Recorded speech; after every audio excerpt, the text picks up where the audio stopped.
We're having a bit of a day today. As I mentioned yesterday, Tim Dwyer is putting his hydrogen system to our mobile broadcast unit. So we've made the trek to north of Adelaide to catch up with Tim and the crew, and I just thought I'd give you a bit of an idea of what we're going to do to begin with. So the first job of the day was to affix the sticker. So this is to show that we are a hydrogen system and we are running pure hydrogen. I had a conversation with a bloke in Murray Bridge the other day while I was waiting for directions on how to find our good friend Vince, and he pulled over with a car that was towing a boat that had blown a tyre, and I tried to help them with my trailer tyre, but it wouldn't fit. Anyway, I mentioned I was getting this hydrogen system on, and the bloke wanted to argue about it being a water injection system, nothing like a hydrogen system. I said, no, it's a hydrogen system. And to prove that to you, well, we'll get the bloke who knows the most about it. I guess that would be the easiest way of doing it. Now, he's normally hiding around the front end of the bus here. You can see he has the tools out and is ready to play. I think he's inside at the moment, seeing where bits and pieces are. Vince is doing all good things this morning, making sure that his brother from another mother is looking after me. That's the way we talk it. So, welcome inside. I think this is the first time any of you have been in here. So, outside of sitting in the corner there doing a show. And welcome, good morning, Tim Dwyer. Good morning, how are you all? Very good. You know, this is the box of goodness that you have in your hand. Mate, this is our electronic control module. Right. And what this does is regulates the amount of current that we put into the hydrogen system. But it's a little bit tricky. It's, as I said to you before, Carl, we'll take, in this case, 12 volts, but this will read 24 as well. Right, yep. And we're going to kick it down to 3 volts. And we're going to take probably 6 amps of your battery, but we're going to put 25 amps out. Wow. So it's a bit of a magic box. It is. It's compressing and amplifying at the same time. Yeah. So it does good things. It does very good things. Secret things. Is that what we say? Yeah, secret sauce. Secret sauce, yeah. And so this, that's our system. This is the hydrogen unit itself. And, you know, we've been looking at different places to mount it. And that looks like it's going to be the place right beside me in the driver's seat. So that's how safe these systems are. You don't have to worry about them, Tim. And no, there's no gas stored. There's no high pressure. It's all just ambient pressure. Ambient pressure. And because as soon as hydrogen's made, it'll go through the tubing into your air intake. Yep.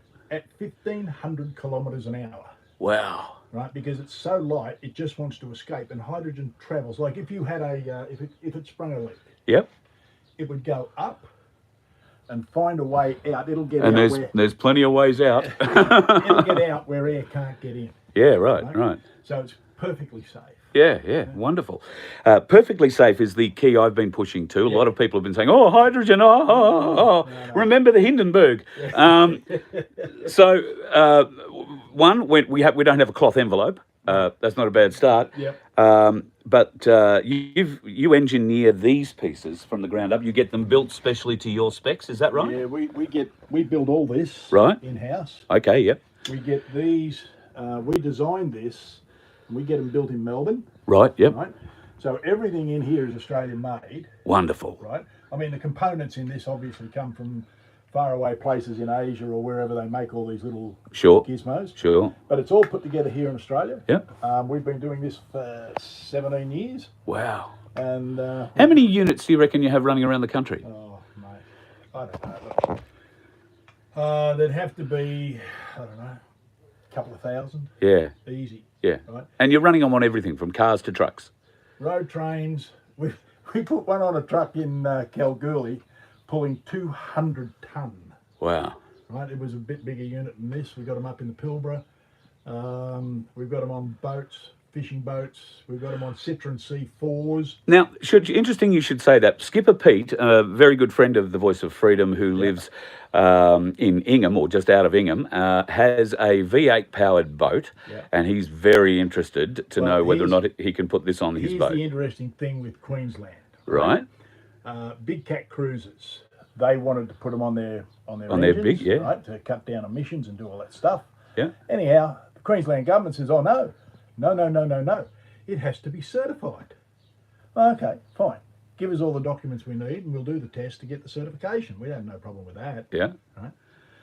And they said, "Oh no, we don't have any certification documents for hydrogen." So we're not going to certify it because we don't have the document for it. But you can't put it on the boat because it's not certified, Wow. right?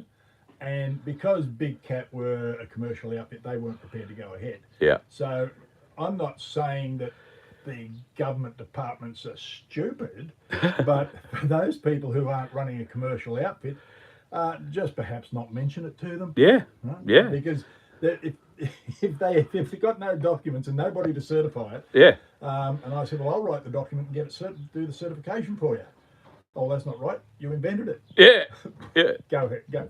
Go But figure. Yeah. So look, we've got them on like the Commodore out there. Yes. Yeah. That does 5.8 litres per 100. 5.8 litres per 100. Yeah. Right. Round that's everywhere. That's around town. We're probably around 7 Right. litres. Wow. Wow. That's great. And the one I had before that did 700,000 k's because the oil never gets dirty. The engines don't wear out. Yeah. Yeah. Well, I think you said you pulled an engine down at one stage after it had done some huge amount of k's, and it was like brand new. Yeah. Yeah. Yeah. So they pulled the Caterpillar down at 1 million k's, Wow. and Couldn't find fault. There was nothing wrong with it. Wow. So that should allay anybody's fears that this will have some sort of degenerative effect on your mechanical parts in the engine. Yeah. Yeah, none of that. All right, well, enough of this. Get back to our bloody work, okay, right? righto, All right, we'll join. Yeah, catch up with me later. We'll come back later, and when we're drilling holes and plugging things in, and be ready for the start. And we'll see what we can arrange for a bit of a chat with Tim about a few other things a bit later on in the day. Thanks, everyone, for having a bit of a look, and go and learn more about it. Tim, what's your website? www.h2fuelsave.com.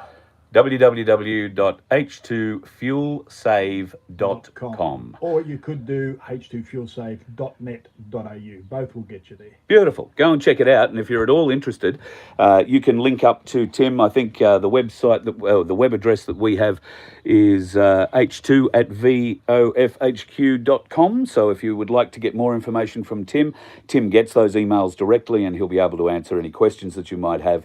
Or indeed, if you want to place an order, it can be done. Now, Tim, do people have to come to you to get these things fitted? No, they can. Look, they're simple to fit, as you'll see as we go along. What it is, it's time consuming. You've got to do a lot of working out where you're actually going to put it, where you're going to run the wires, where you're going to run the tubing.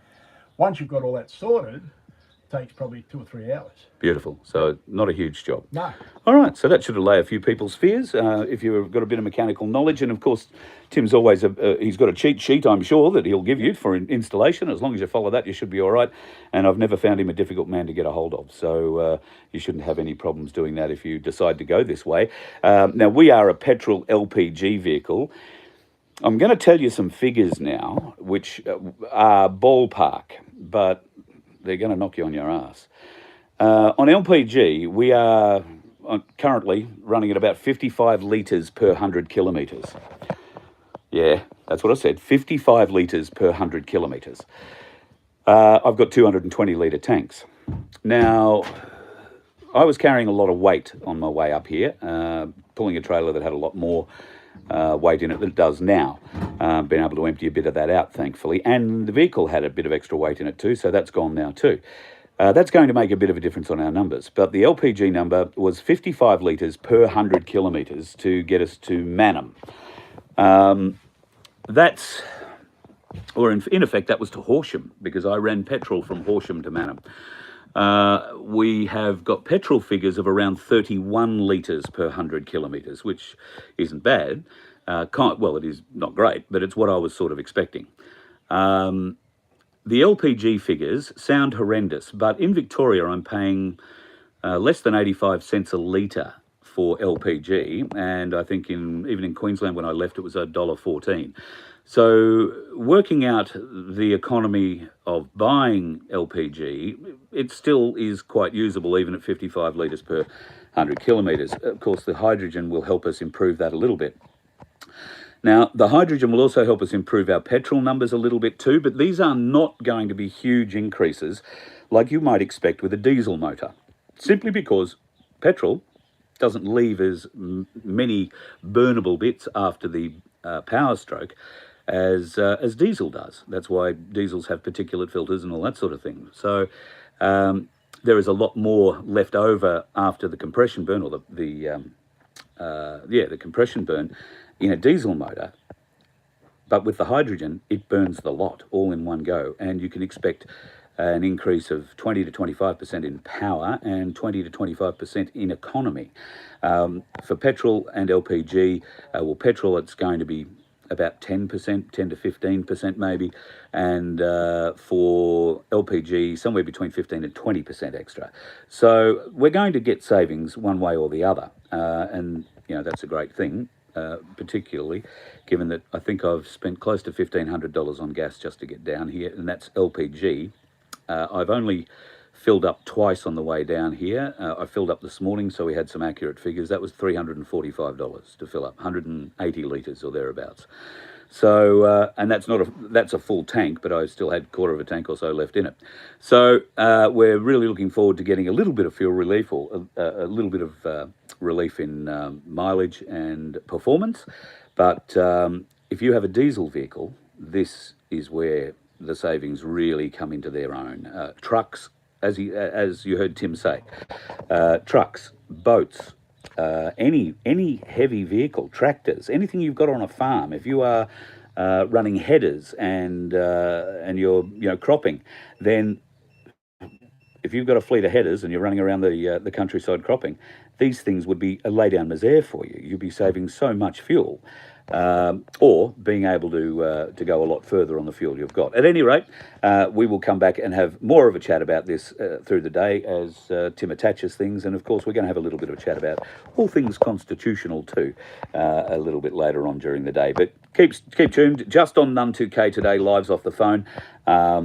And then tonight I hope to have Tim on for a show. I might even record it here before we leave and wind up playing it out tonight, one or the other. But we'll have Tim on for a chat. And don't forget, of course, Sunday, if you'd like to come and meet Tim, me and Darren Bergworth, we will be at Kidman Park in Adelaide. It is the My Place Port Adelaide Family Fun Day at Collins Reserve. So gets underway from 11 a.m. Look forward to seeing you there. It's going to be a great day. Speak to you a bit later on this arvo, folks. Bye.